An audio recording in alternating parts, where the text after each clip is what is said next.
ಎಲ್ರಿಗೂ ನಮಸ್ಕಾರ. ಓಂ ನಮಃ ಶಿವಾಯ. ಇವತ್ತು ನಾನು ಬಸವಣ್ಣನವರ ಒಂದು ವಚನವನ್ನು ಓದೋಣ ಅನ್ಕೊಂಡಿದ್ದೇನೆ.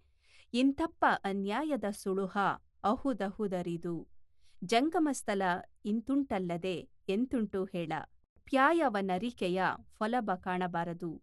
ಊದಿದರೆ ಉಣ್ಣನೋ ಉಂಬನೋ ಉಂಬುದುಂಟಾದರೆ ನೀಡುವೆನು. ಕೂಡಲ ಸಂಗಮ ದೇವರಿಗೆ ಚನ್ನ ಬಸವಣ್ಣನು ಅಹುದೆನಲಿಕೆ.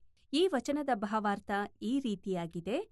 ಲೋಕದ ಅನ್ಯಾಯಭರಿತ ನಿಜ ಸ್ಥಿತಿ ಹೇಳಬೇಕೆಂದರೆ ನಿಲ್ಲಲು ನೆರಳು ಇಲ್ಲ, ನಡೆಯಲು ದಾರಿಯಿಲ್ಲ.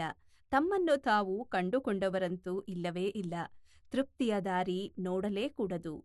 ಉಣಿಸಿದರೆ ಉಣುವನೋ ಇಲ್ಲವೋ, ಉಣ್ಣುವನಾದರೆ ಚನ್ನಬಸವಣ್ಣ ಮೆಚ್ಚುವಂತೆ ಕೂಡಲ ಸಂಗಮ ದೇವನಿಗೆ ಈಶ್ವರನಿಗೆ ಉಣಬಡಿಸುವೆನು ಎಂದು ಬಸವಣ್ಣನವರು ಈ ವಚನದಲ್ಲಿ ತಿಳಿಸಿರುವಂಥದ್ದು.